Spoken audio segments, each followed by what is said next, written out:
Hey all, எல்லாரும் எப்படி இருக்கீங்க? நாங்கள் ரொம்ப நல்லாயிருக்கோம். இந்த வீடியோவில் வந்துட்டு ஆத்தென்டிக்கான கறி மசால் தூள் எப்படி ப்ரிப்பேர் பண்ணுறதுன்னு சொல்லிட்டு உங்களுக்கு ஸ்டெப் பை ஸ்டெப்பாக காட்ட போகிறேன்.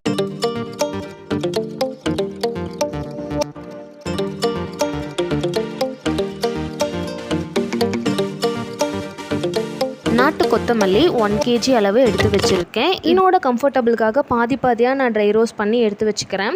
ஃபுல்லாக வந்துட்டு 1 kg போட்டு நம்ம பண்ணலாம். சீக்கிரமாக கீழே வந்துட்டு தீயிற ஸ்மெல் வந்துடும். அதுக்காக தான் வந்துட்டு என்னோட கம்ஃபர்டபுளுக்காக பாதியாக எடுத்து வச்சுருக்கிறேன். இது வந்துட்டு ஓரளவுக்கு நல்லாவே வந்து சூடானாலே கை பொறுக்கிறதுக்கு கொஞ்சம் மேலே சூடானா போதும். ரொம்ப வந்து ட்ரை ரோஸ்ட் பண்ணணும் அந்த மாதிரி எந்த ஒரு கம்பல்ஷனுமே கிடையாது. ஆக்சுவலி அதில் இருக்கிற அந்த ஈரப்பதம் மட்டும் போயிட்டா போதும். அப்போ தான் ரொம்ப நாளைக்கு நம்ம வச்சு ஸ்டோர் பண்ணிக்க முடியும். 1 கிலோ மல்லிக்கு 1/4 கிலோ வரமிளகா நான் எடுத்திருக்கேன். இது வந்து நல்லா காரம் கொடுக்கும், அதனால 1/4 கிலோ எடுத்திருக்கேன். இது வந்து நெடி ஏறாமல் இருக்கணும் அப்படின்னா வந்துட்டு லைட்டாக எண்ணெய் ஊற்றி அதுக்கப்புறமேட்டு நல்லா நீங்கள் வறுத்து பாருங்கள். நெடி வந்து அவ்வளவா ஏறாது. இதை நல்லா காய வச்சதுக்கப்புறமேட்டு 2 கைப்பிடி வந்து கருவேப்பிலை போடலாம்.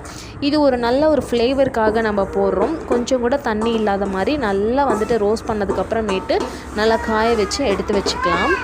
இது வந்துட்டு கண்டிப்பாக போடணும் அப்படின்ட்டு கிடையாது. இது வந்து ஒரு ஃப்ளேவருக்காக நம்ம போடுறோம், அவ்வளவுதான். நெக்ஸ்ட்டு கடலைப்பருப்பு 100 கிராம்ஸ் அளவாக எடுத்திருக்கேன். இது எதுக்கு அப்படின்னா வந்து குழம்பு நல்லா திக்காக இருக்கிறதுக்காக, குழம்பாக இருந்தாலும் சரி கிரேவியாக இருந்தாலும் சரி அதை நல்லா ஒரு திக்கான ஒரு கன்சிஸ்டன்சி கொண்டு வரதுக்கு இந்த பவுடரில் வந்து சேர்த்திக்க போகிறோம். நல்லா சூடாக வறுத்து எடுத்து வச்சுக்கலாம். நெக்ஸ்ட்டு வந்து பட்டை 100 கிராம் அளவு எடுத்திருக்கேன். இது எல்லாமே ஃபஸ்ட்டே வெயிலில் வச்சு எடுத்ததுனால இதை வந்து ரொம்ப சூடு பண்ணணும் அப்படிங்கிற அவசியம் கிடையாது. லைட்டாக கை பொறுக்கிற அளவுக்கு சூடு இருந்தால் மட்டுமே போதும். ஸோ அதுக்கு தகுந்த மாதிரி லைட்டாக சூடு பண்ணி எடுத்து வச்சுக்கலாம். நெக்ஸ்ட்டு கிராம்பு வந்துட்டு 50 கிராம் நான் எடுத்திருக்கேன். ஆக்சுவலி எந்த மசாலாவில் கிராம்பு ஆட் பண்ணுறதா இருந்தாலுமே கொஞ்சம் கம்மியாக ஆட் பண்ணுறது நல்லது. அதிகமாகிடுச்சு அப்படின்னா வந்து அந்த டேஸ்ட்டவே வந்து மாற்றி விட்டுரும். ஸோ கம்மியாகவே எடுத்துக்கோங்க. அடுத்தது வந்து சோம்பு ஆட் பண்ணிக்கலாம். சோம்பு 100 கிராம்ஸுக்கும் இன்னும் கொஞ்சம் தூக்கில் 1 டீஸ்பூன் அதிகமாகவே எடுத்திருக்கேன். ஏன்னா வந்து சிக்கன் அண்ட் மட்டன் நான்வெஜ்ஜுக்கெல்லாம் வந்து சோம்போட ஸ்மெல் தூக்கலாக இருந்துச்சுன்னா ரொம்பவே நல்லாயிருக்கும். ஸோ அதை வந்து மீடியம் ஃப்ளேமில் வந்துட்டு நல்லா வறுத்து எடுத்து வச்சுக்கலாம். நெக்ஸ்ட்டு வந்து சீரகம் கரெக்டாக 100 கிராம்ஸ் எடுத்திருக்கேன். இதுவெல்லாம் வந்துட்டு லைட்டான ஒரு ஃப்ளேம்லேயே வச்சு ரோஸ்ட் பண்ணாலே போதும். ரொம்ப ஹை ஃப்ளேமில் வைக்கணுங்கிற அவசியம் கிடையாது. டக்குன்னு வந்து சூடு ஏறிடும். ஸோ அதுக்கு தகுந்த மாதிரி வந்துட்டு கம்மி சிம்லேயே வச்சு நம்ம எடுத்துக்கலாம்.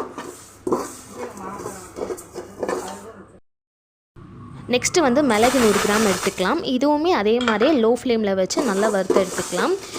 ஆக்சுவலி வந்து நான்வெஜ்ஜுக்கு வந்துட்டு மிளகு ஒரு பர்ஃபெக்டான ஒரு காம்பினேஷன். என்னதான் வந்துட்டு வேறு தனி மிளகாத்தூள் எல்லாமே போட்டாலுமே மிளகோட ஃப்ளேவர் வந்து எதுனாலையுமே அடிச்சிக்கவே முடியாது. அது ஒரு மாதிரி நல்லாயிருக்கும் அந்த ஃப்ளேவரு.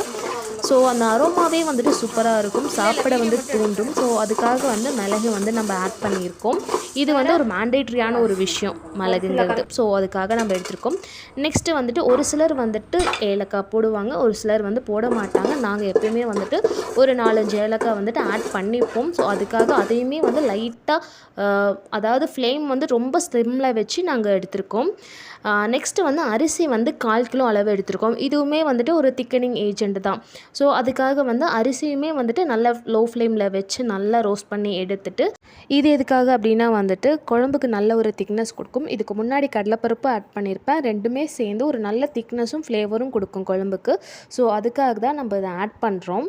இந்த ஒரு கறி மசாலா வந்துட்டு எந்த ஒரு வெஜ்ஜாக இருந்தாலும் நான்வெஜ்ஜாக இருந்தாலும், ஆக்சுவலி நான்வெஜ்ஜில் வந்துட்டு சிக்கன், மட்டன், முட்டை குழம்பு, ப்ரான்ஸு, நண்டு கிரேவி இது எல்லாத்துக்குமே செட் ஆகும். மீன் குழம்பு, புளி ஊற்றுற குழம்பு இதுக்குமே இது செட் ஆகாது. ஏன்னா பட்டை, சோம்பு, கிராம்பு அதெல்லாம் போட்டிருக்கோம்.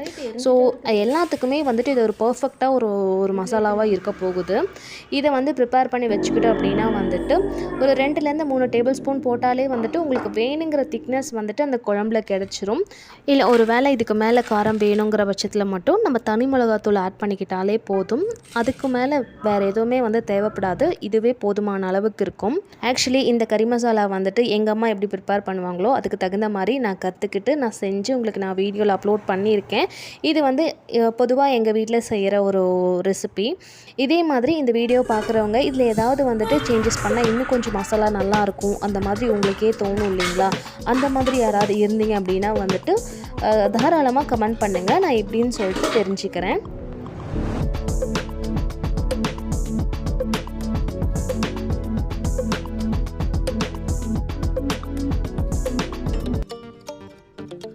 இப்போ மசாலா ஐட்டம் எல்லாமே வந்துட்டு ட்ரை ரோஸ்ட் பண்ணி நல்லா காய வச்சாச்சு. இதில் இருக்க சூடு எல்லாமே போயிடுச்சு.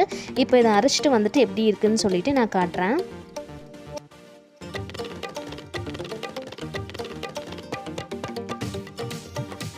இதே மாதிரி வேறு ஒரு வீடியோவில் வந்து எனக்கு தெரிஞ்ச யூஸ்ஃபுல்லான டிப்ஸ் கண்டிப்பாக நான் உங்கள் கூட நான் ஷேர் பண்ணுவேன். Until it's by from Akshara.